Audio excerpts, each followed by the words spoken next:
So, my super traders, how are you today? I hope you have enjoyed this journey so far, where we have covered the basics of technical analysis along with a lot of indicators which one can use to make better and informed trading decisions. In this particular video, we will be covering a very important topic which forms the basic and the foundation of technical analysis. This is known as Dow theory, which was given by Charles Dow in the early 1920s. So let's talk further about Dow theory and understand the various tenets of Dow theory.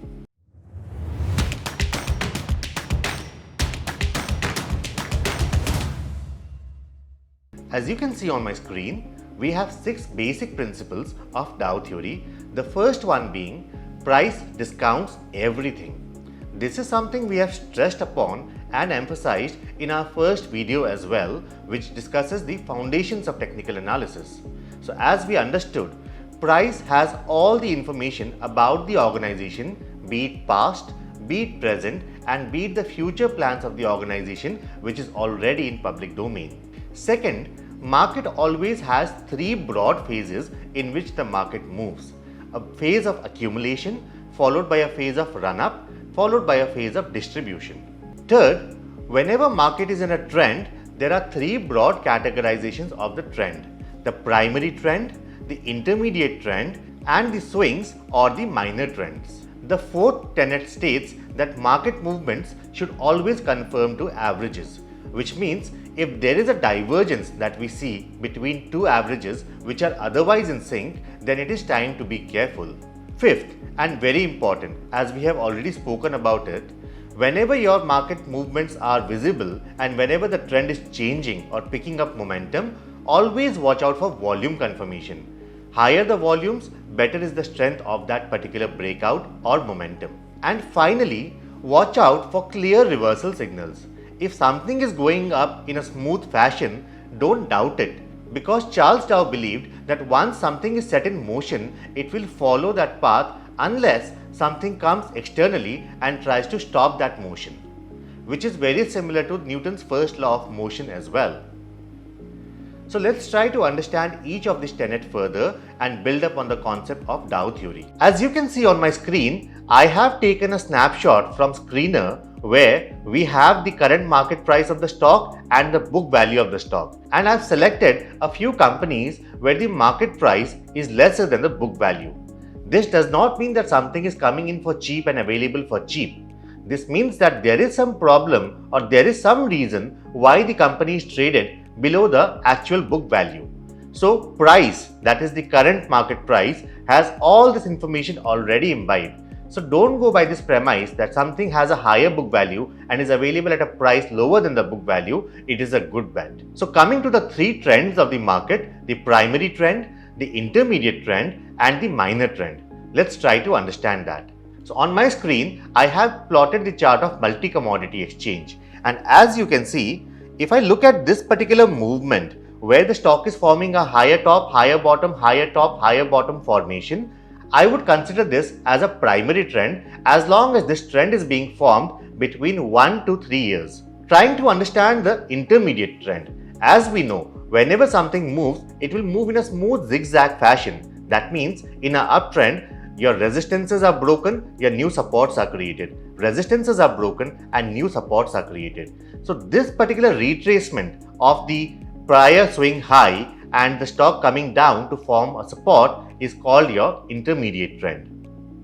And when you look at these intermediate trends being formed, it would also have some movements or some noise.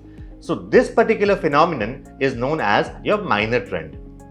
So always remember, your primary trends are formed between 1 to 3 years or 4 years.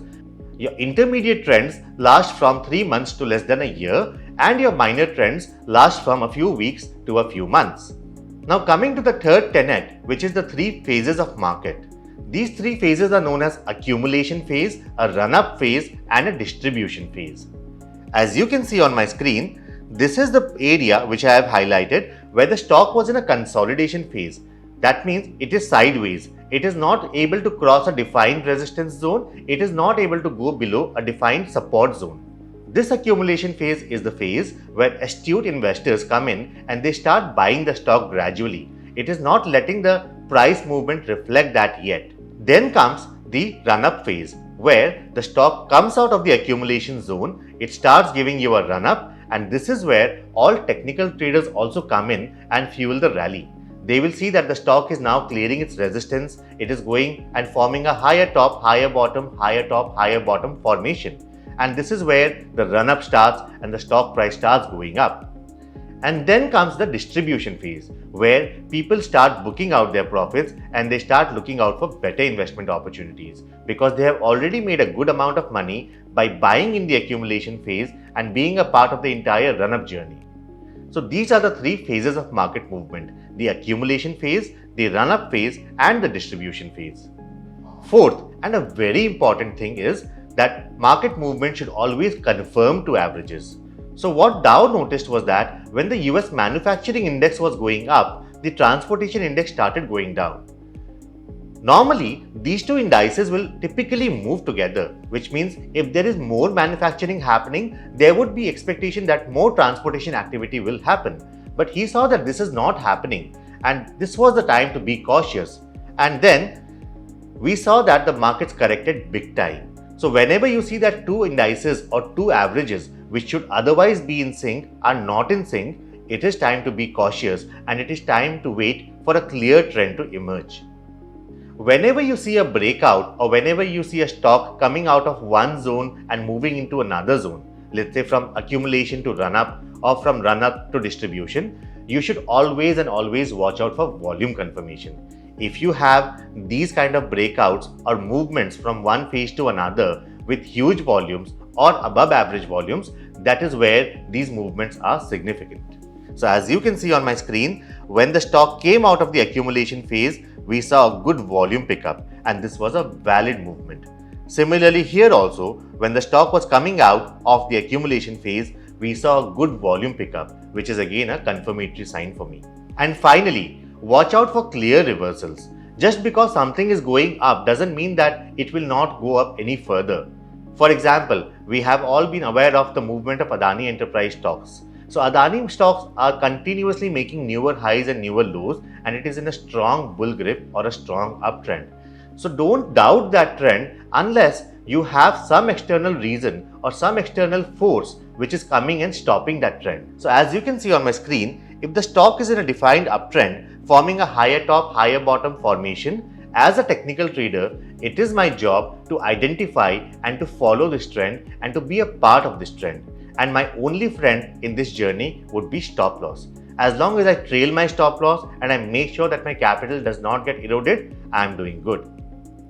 So friends, I hope that this video gives you the foundation principles of technical analysis and gives you a preview of what Charles Dow noticed and what he promulgated as the Dow theory.